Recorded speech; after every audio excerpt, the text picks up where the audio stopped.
The Old School is brought to you by Ahart Solutions, which provides school surveys and applied research. More information at ahartsolutions.com.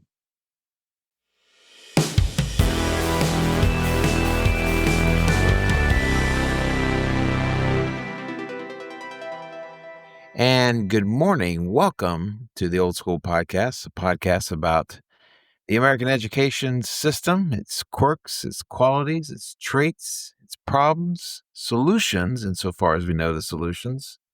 And we also have been known to dabble into other areas. But today we stick with education. And with me in that endeavor is my good friend, Dr. Stephen Bourgeois. Good morning, sir. Herr Miller, what a nice introduction. I sit eagerly waiting for you to use the word foibles. What happened to foibles? That was almost irregular, and I was expecting it, but it didn't happen.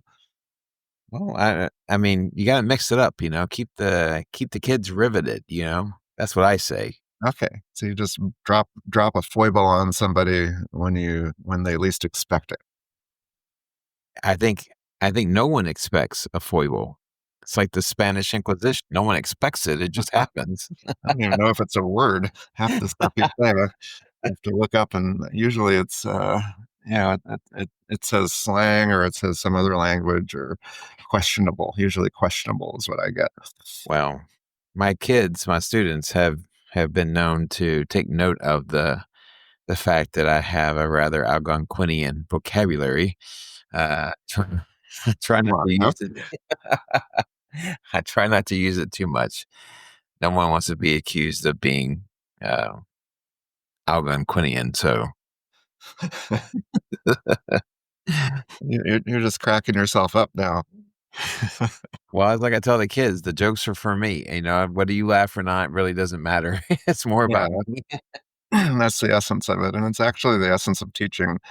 Is the light goes on, and you get to tease students for 25 years, and but in a clever way that's educational and not insulting. So it's a balance, but it's actually entertaining us to be sitting in a school for 25 years with kids. So you have to learn that. You learn it well. If you don't, you're not going to survive probably. Well, that's true.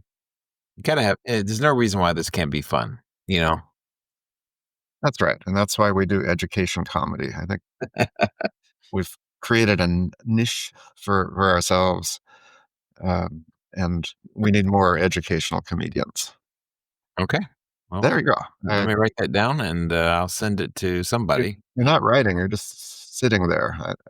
I'm mentally writing a memo. Okay. To then send it to somebody else.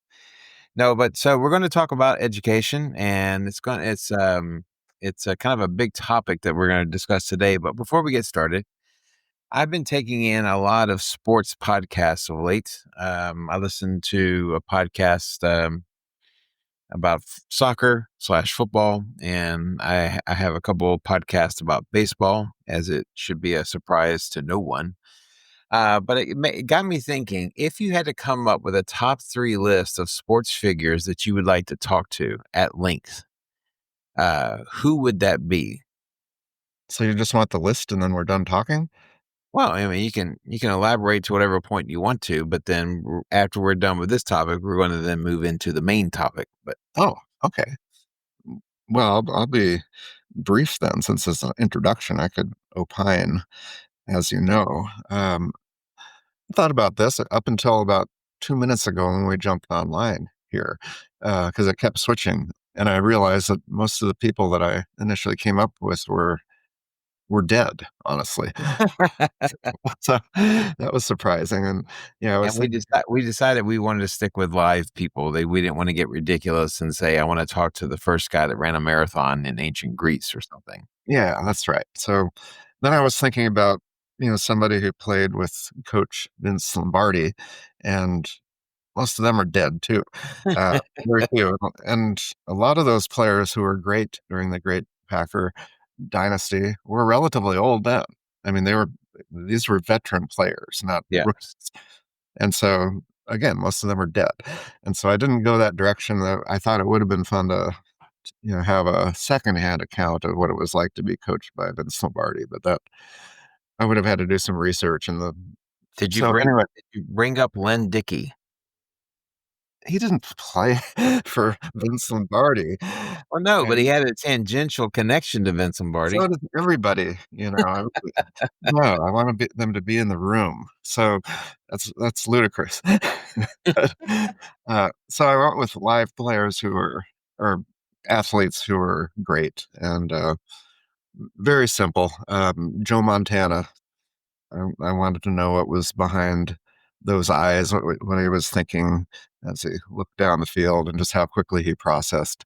He seemed like a nice guy, he'd probably be relatively pleasant to talk to Sure. and insightful. So I'd go with him. Combat sports. There's a lot of options. The obvious one would have been Mike Tyson, but he's been interviewed so much, and he's done so much that I don't know if I'd learn anything. So I went with Sugar Ray Leonard, who was my favorite boxer during that day, Okay. and and he had something because he was very sweet and pleasant on the exterior, funny, but had a darkness and could turn, and it was incredibly aggressive and an assassin essentially. And so I want to try to get to that switch. I don't want him to do that in the interview itself, but, uh, He but the wasn't that idea. great. He wasn't that great coming out of retirement, as I recall, but, Well, people retire for a reason, Herr Miller, and Lord knows you that's true. and the last one, since I'm a tennis player, I went with Jimmy Connors, and he's known to be not a nice person. There's a history of him being very, you know, kind of standoffish, a loner, didn't, make a lot of friends on the tour because he was competing with them. And I kind of understand that mentality, but I'd like to hear about that, from him. He's a intriguing individual, and he was playing kind of during the glory days. Mm. But yeah, he was my favorite player growing up, and I kind of modeled what I do. Not the way I hit the ball; he hit a flat ball, but just the way that he was so tenacious. Well, it's interesting you bring up Jimmy Connors because I did have a thought of including John McEnroe in my list. And when I made my list, I realized that all of them had a dark, edgy side Mm. to them. Yeah. And it was something that was a bit dangerous, and it was something that was a bit off-putting to other people. Mhm. They didn't play well with others. Right. And even today, I mean, especially one of the guys that I want to mention, he's a pundit, and so he's carried that same matter of fact, no holds barred kind of attitude towards the people that he is observing now. But number one would be the great Washington Capitals hockey player Dale Hunter. A lot of people, if you know about hockey at all, then you know that you may recall Dale Hunter's quote unquote cheap shot of Pierre Turgeon of the Islanders when he said he didn't know Turgeon had scored a goal when he cross checked him. Even though the buzzer was going off in the arena and Turgeon's hands were in the air, he professed he professed he didn't know he had scored a goal. But just in general, Hunter had kind of had that presence about him. He was the captain for a long time for the Capitals, and so he would be the first guy. The second guy would be Eddie Murray, the first baseman for the Baltimore Orioles. He's the reason why I hit left-handed because even though I'm right-handed in any other manifestation of that skill, when it comes to batting, I'm left-handed because I desperately wanted to be Eddie Murray, and so I sat in my backyard and I constantly swung the bat left-handed until I perfected that side of the plate. He too did not talk to reporters very much. Reporters then took it the wrong way that he didn't want to speak to them. Maybe there's not a good way to take that, but he just did not have an interest and a fascination with speaking to other people, especially in a public format. And so he always intrigued me. And so for that reason, I think I'd want to talk to him. The third guy is the Man United captain, Roy Keane. Roy Keane now is a pundit, and he applies his craft with the same bit of ruthlessness that he did as a player. But he is extremely fascinating. A longtime Man United star, also played for Ireland in international play. But he would be a kind of guy that I'd want to talk to. Well, I've heard of Eddie Murray. The others I hadn't until now, but you described them very well. And it sounds like they do have something in common, all of these. And maybe there's something about greatness in athletics that you're not necessarily a nice person. Well, I think also the idea is that societally we're so programmed to be nice. It's Mhm. fascinating those who not necessarily not being nice, they just don't feel the need to cater to other people a lot of times, and so I kinda get that on some on some level, and so, for me, it's just the idea of people who decide to, yeah, do something different and how they interact with people, and because everyone's programmed to be nice, it really sends people into tizzies when someone is not, quote, unquote, "nice," and for me, that's what's fascinating about them. So, Well, there you go. so I think that every one of them we would have a very nice episode on the old school, and I'm not kidding. We could interview any of them, and I think we could. I think we do a great job, so yeah, absolutely. maybe you And could the try to other reach out to Lynn Dickey and then, anybody else you wanna reach out no, to. no, I mean, I think even somebody who can be cantankerous, but is always interesting, someone like Bill Belichick, we'd have a really good podcast. I We'd think probably come we at would. it from a different angle than most of the interviews he gets. I'm sure. Yeah, we're really great at this, Ross. We are great at this. Yeah, Well, there you we have another opportunity to show it right now. So, the topic of today is based upon an article that showed up in The Hill, and, it was linked to our podcast or to our Instagram account. You can find us on Instagram at the Old School Podcast 2021. We encourage you to like us, to follow us, to leave a comment on any episode that you care to do so, or on any post that you care to do so. But we are, the article dealt with, well, there's a premise. And so the premise is over the last 5 years, intensively, there's been an increasing conversation about what's happening with young boys in this culture, and not just boys, but also grown men as well. Academically, emotionally, socially, boys are falling behind young women, and this is something that is recognized and believed across the political landscape. And we will not endeavor to get political here, but never, never. some of the options and some of the ways in which people have suggested turning things around. Some of the things that people point to as the reasons for it are political in nature, and I don't want to necessarily get involved in that, except maybe tangentially. But the idea is that boys seem to be suffering, and I'm wondering if you have any immediate thoughts as to why that might be. I do. I'm actually initially confused because the camera is opposite of what a Zoom camera is. So I raise my left hand and my right hand, it's backwards. So I'm a little bit put off by that. It's not my um, comprehending the question. But It's going to be yeah, okay. but yeah, with single sex, gender, whatever you happen to call it, schools, it, it seems like there needs to be a solution. And I think just the fact that the universities are now populated with dramatically more females than males. The males aren't going to college, which means they're not successful in high school, and lots of challenges that I can't just list them all, but it seems to be that's the tough part is. But I don't think that there are easy answers. Yeah, as teachers, we've had boys and girls and together, and the more challenging students tend to be boys from my perspective.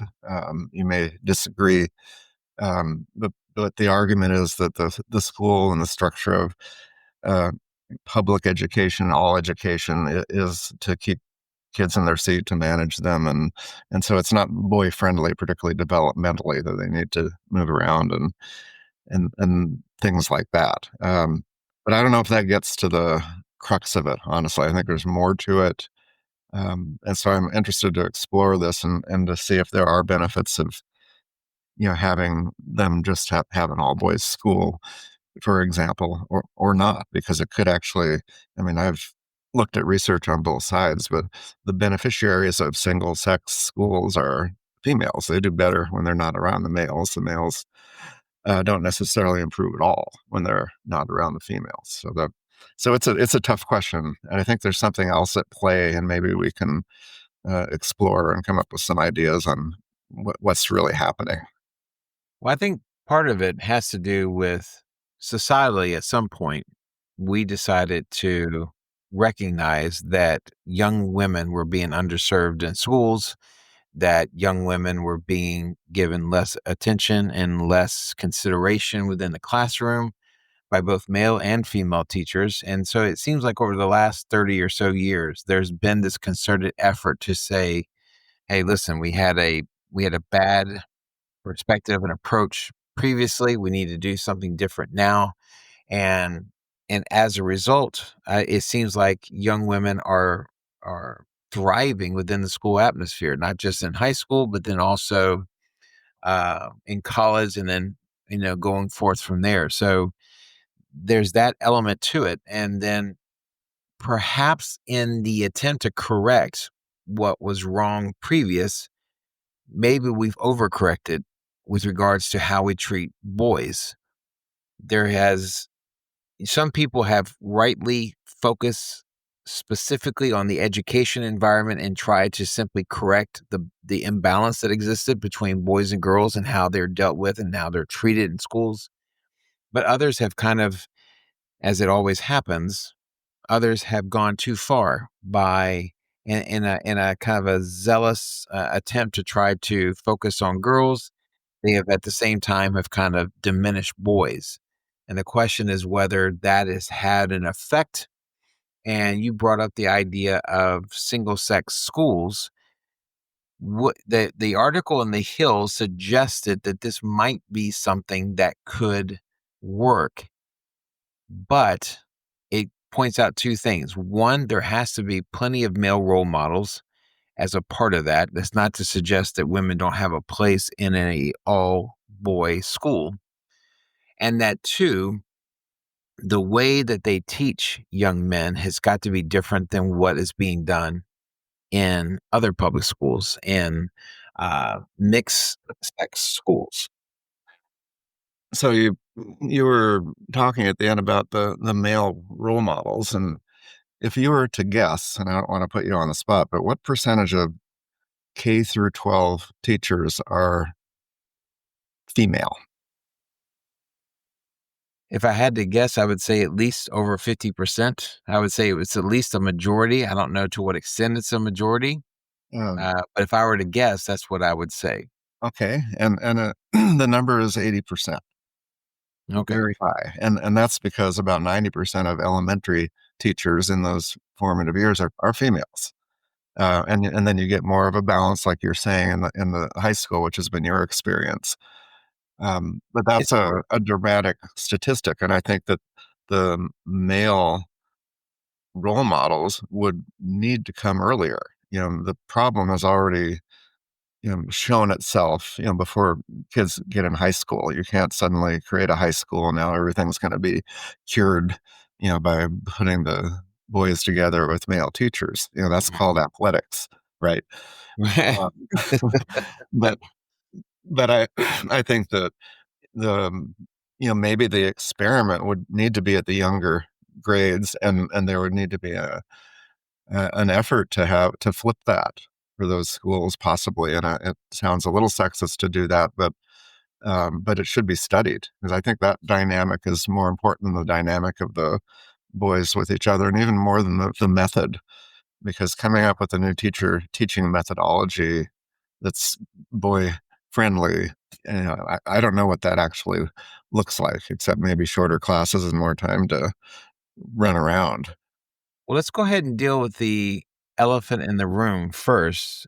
Is it sexist or is it inherently problematic to have a school primarily made up of boys or primarily made up of girls? Right now, the numbers are incredibly low as to how many of these schools still exist. I think at last the what I read was that less than 1% of public schools Yeah, are which would single be sex. really, really low. You Yeah, know? and then even with private schools, I think it's less than 4% of Mhm. schools are single sex. Um, is it is it sexist or is it problematic to even suggest this? Let's go ahead and knock this out before we get it go any further. Well, I think in the 1940s and 50s, even to some extent in the 60s, that was the norm. Yes. I mean, and we've visited schools in Germany where, you know, initially that was how they were divided, and so we would need to look back, but they did that for a reason. And I think it was probably more about not about research findings, but just about the interactions and the distractions, particularly as kids got older. Um, so I don't know. I think it, it's hard just to say, for example, oh, we're opening a 100% Christian school or Jewish school no one else can attend. And Right. those are issues, and so that would be a if it were done, a widespread change. Yeah, that would end up right in the courts very quickly. You know, just like it was, with different races and so forth. It would be this. It would be a It would be a Title IX type issue pretty quickly, I think. But the research, it's a chicken or the egg. You need to do a lot of research to show that it works, and so far the research is, it's not conclusive. So when you talk about the history of single sex schools in this country, the article talks about the fact that at least initially, one of the problems about proposing, at least as it relates to trying to address this issue with boys and creating boys' schools, is that you have to overcome the baggage that such schools bring with it. And that goes to a lot of the things you just mentioned, the idea that, that there was a great deal societally, there was a great deal of sexism. Right. But and the other thing that makes it more complicated is to the degree to which people try to hang on to some of these schools in the face of demands to mix and choose colleges jump to mind. One you may be familiar with, one you may not be. The Virginia Military Institute, VMI, who they went through this, I think, in the '90s, where a young woman wanted to be a cadet, and that had previously been an all boys institution. And the fact that the school was not too keen on it, it took basically legal action to kind of allow this to unfold. On the female side, I think about Goucher College, which was an all-female school, it's still there in Maryland outside of Baltimore. And I remember young women, on the lawns crying, as the day approached where boys would be seen on campus because of the stridentness of, these old men who thought that no woman should ever darken the door at VMI and the same situation at Goucher, you know, I think that that's another aspect that we have to kind of figure out. I don't think it's inherently sexist to say that we're going to have a school that's just for boys or just for girls or what have you. But I do think it's something that has to be overcome. And I think it's an argument that has to be made as to why it's important. Yeah, to me, it feels like not slowly but quickly opening a can of worms. To propose that now of all times. Just, I mean, the issues of gender and then what gender is, and having those types of programs. That argument is going to enter into that very quickly as Very well. cool. And I wouldn't really want to be around for that or run a school. You know that you know that would be really challenging. I think that what's behind maybe the success of that is yes, we need to recruit more male teachers, particularly to the lower grades. I think that is a pretty straightforward suggestion, and look at the teaching methodology and consider. altering it in favor of young men in some ways. And it might be that, that young men can't sit in the classroom for 90 minutes or something like that, and they do better in 50-minute classes or 45-minute classes. And then the types of activities like athletics, those programs need to be promoted. But there's something about socialization, and males and females, boys and girls, do need to socialize and they behave differently. So from a young age, knowing how to navigate, because it's a different climate a little bit. Um, so I'm not really in favor of the idea of single sex schools as an initiative, but they should be allowed. I think, and I think that maybe there need to be more of them, but I don't think it's the answer. It's one answer. Wait, one of the things that when I look at the article and it talks about some of the reasonings for this, they talk about the lack of male teachers. Mhm. That's always been the case. Teaching has always been a female dominated profession.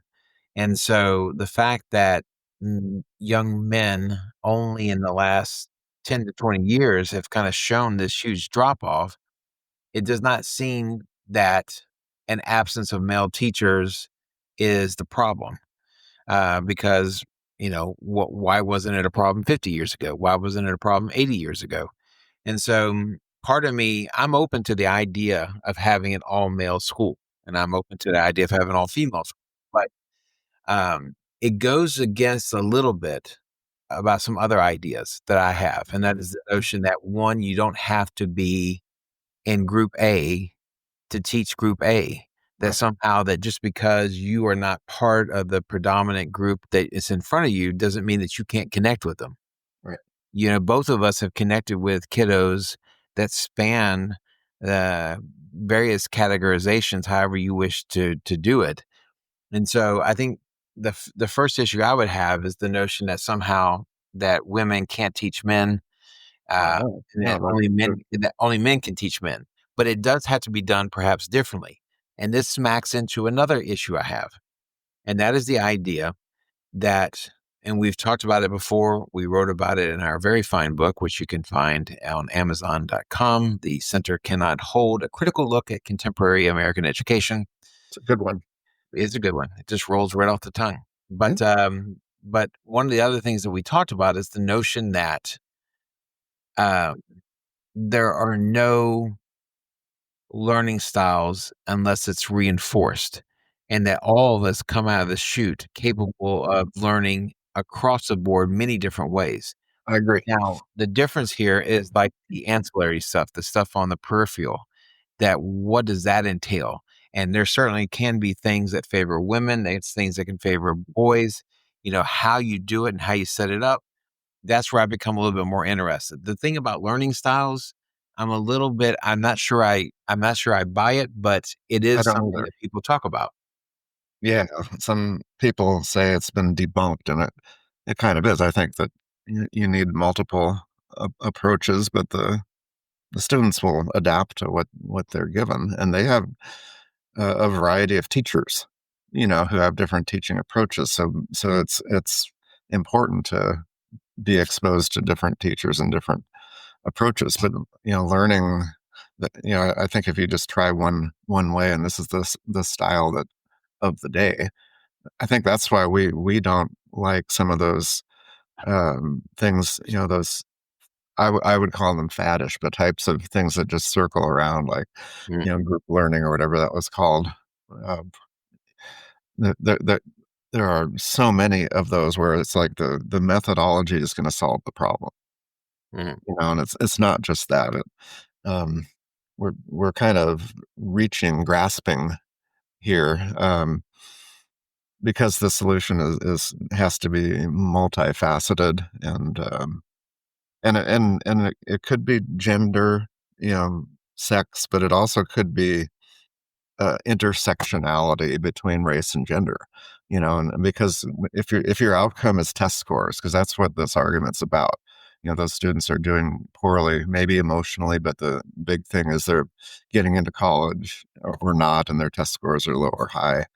um, and so I'd want to look at the data and see which not only gender but race would benefit from having more male teachers or more black male teachers, and that's the group that is dropping the most as far as the teaching staff. So it's very difficult to retain African American male teachers, and so and that's where the testing scores are really plummeting.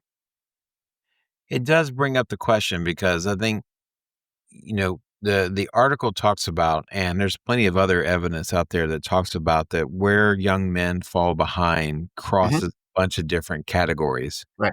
And the problem is how many of those categories can a school realistically deal with and confront and try to turn around and solve? The idea of, so for example, male role models. We've talked about role models before on this podcast, and the Mm. idea you talked about your father, who was not just your father, but at different times your teacher, your professor, and the idea that men can have that kind of effect on individuals. I'm sure in your career you have felt that. I have felt almost put into a father role, even though I consistently try to extricate myself from that kind of idea. But I have seen young men, interact with me in almost kind of a father figure sort of way. Um, the idea of the role model also, and this is a term I do not like because it cuts to the core of who I am as a person, but the notion of toxic masculinity, what that term means, because ultimately it's suggesting that there's a flaw in the design. And that's how a lot of programs, well intentioned, um, that's how they approach it. They say there's something inherently wrong with being a boy or being a man. We need to fix it. And the idea of, I do think though, the idea of good male role models can model that idea, can show, what does a man like? What does a man do? How does a man treat other people? How does a man treat children? How does a man treat women? How does a man treat and deal with any kind of situation? And I think that there is a lot of room there. The test scores, I don't, I just don't know how a single sex school makes test scores better, Right. but maybe in dealing with these other issues, it calms the waters and it makes things better on the academic front. Yeah, that's a really good point. And that's something that could be isolated and studied also. Um, the I want to come back to the role of the coach, and I mean, it doesn't need to be a male coaching males or female coaching females, and you see, um, lots of different coaches who are successful for a range of reasons. They don't need to look like the people they're coaching necessarily.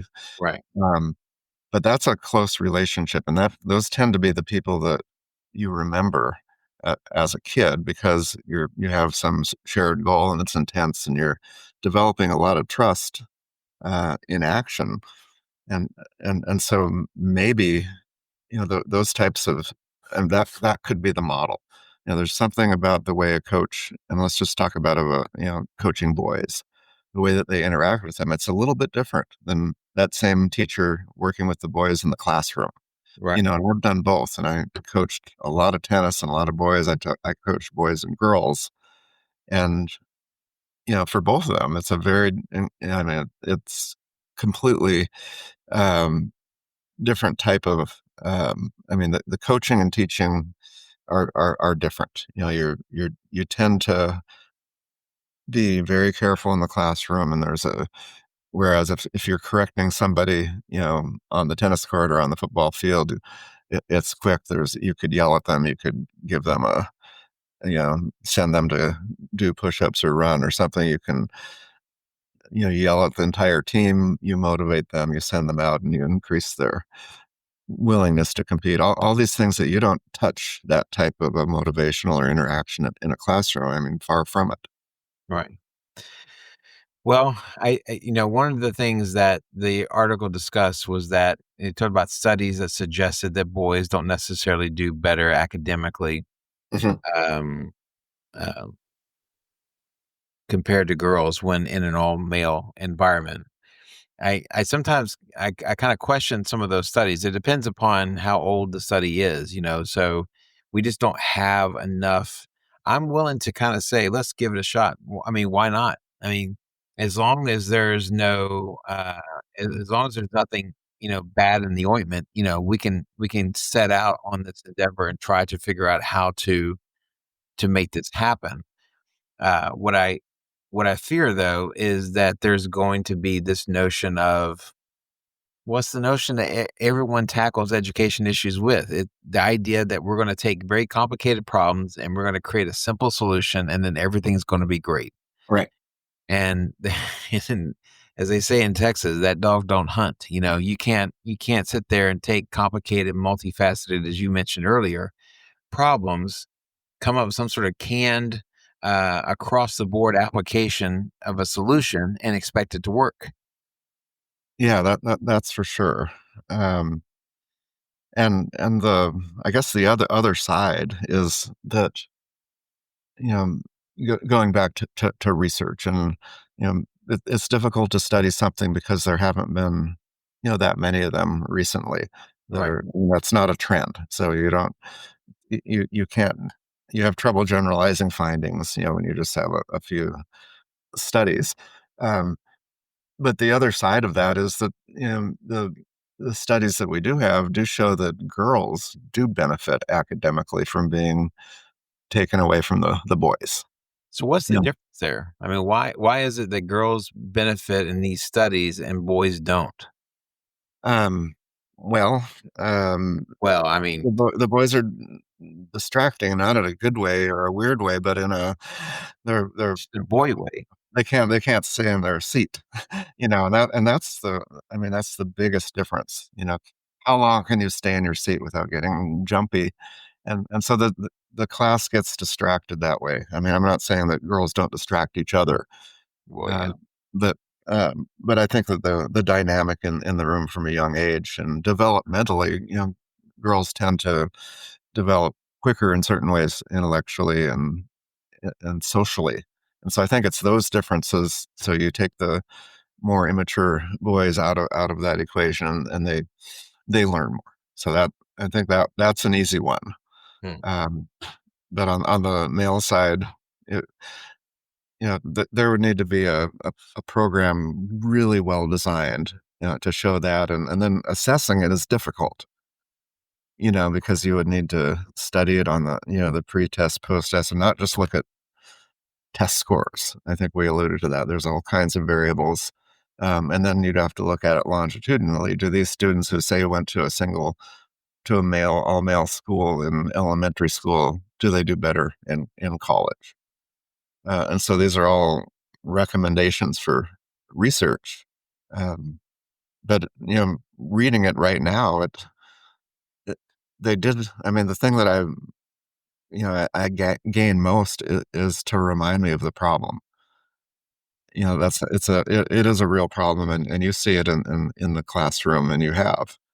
Um, and so, what do you do with that? And it could be that it's a elementary only solution, Okay. and then they transition. So yeah, it's a nuanced type thing. But I think, um, as a movement, I don't know if it'll catch on. Right now of all Yeah. time. Well, what I think about, and let me put this to you. So the article suggests, and Lord knows there's plenty of other studies that suggest that there is an academic lag for Mhm. boys. They look at Right. test scores, they look at degrees earned in universities and what have you. There is an emotional lag that Mhm. boys seem to be suffering, and that's kind of seen in their relationships with other people. There is a maturity and a societal type of lag where you see men staying at home for longer or living at home for longer than has ever been seen before. When you look at all those things where men seem to be and young boys seem to be deficient, which one of those things can most realistically be addressed by an all male school? And a second question, which of those things is perhaps the most important? Is there one that is so important compared to the others that they might have an effect on the others? It's a lot of question there, Himmler. The That's the the old old school podcast, more yeah, questions than answers. that's right. I think the least meaningful outcome in this um, question is test scores. I think it has to do with building the capacity to learn and to gain confidence, and eventually the learning is there is gonna be a lag. That's a mental developmental thing, and socially as well. But they need to end up um, even by college. I think that's kind of the finish line, because if you don't get into college, you don't go to college, you limit your choices, and that's the last thing I want for young men. And Mhm, so I think that being mindful that there is a progression and it's not going to be equal, but it does, later on.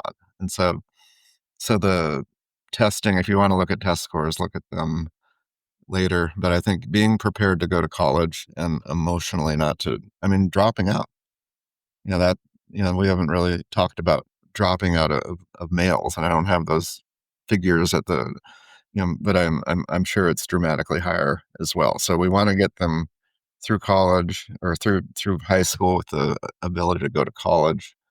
Um, I think that's enough. mm. And you think everything else kinda takes care of itself. Well, it does, but at different rates, and so we can't expect it to, emotionally and socially to be at the same pace. Mm. Because if you give them both some, assessment of their emotional intelligence or something, yeah, it's going to be different. You're going to see these, but eventually, I think it levels out. You know, women and girls, they talk more and they use more words dramatically in a day than males.